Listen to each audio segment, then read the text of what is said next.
Hi, my name is Carlos Garcia, and I'm a real estate agent in the Washington, D.C., Maryland, and Virginia areas, selling homes in D.C., Arlington, Fairfax, Falls Church, Alexandria, McLean, Potomac, Chevy Chase, and the Bethesda area. If you're thinking of putting your house, row house, townhome, or condominium up for sale, or you're shopping for a new home with or without a realtor, these helpful tips are meant to save you time, money, and importantly, frustration.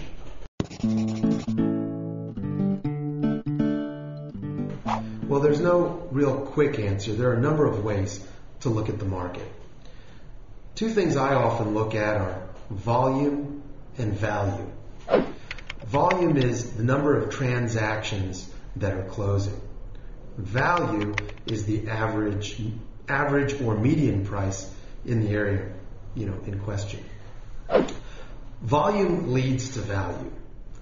What I mean by that is, as volume picks up, more and more transactions occur and are closed, market activity increases, then there's a bit of a lag, word gets out, people understand that this is actually happening. Wow, the market's picking up, they say to each other.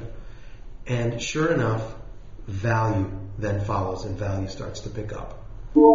Likewise, in a down market, volume decreases, the market sort of slows down, word gets out, market participants sort of get it that the market is slower, and then values start to show a decline. We've seen that in the real estate market here locally. This is on some level also about, of course, supply and demand. In a buyer's market, supply is up, and the problem for sellers is that demand is down. There are fewer buyers out there. And if both of those things occur at the same time, that supply increases and demand decreases, well, that's only going to lead to more and more supply in the market, which can sort of be a negative, self-fulfilling cycle, further decreasing demand. On the other hand, in a seller's market, supply is down. The number of homes out there is dwindling, and demand is up. There's a fervor building up among buyers to get whatever they can get their hands on, and there's just not enough inventory out there.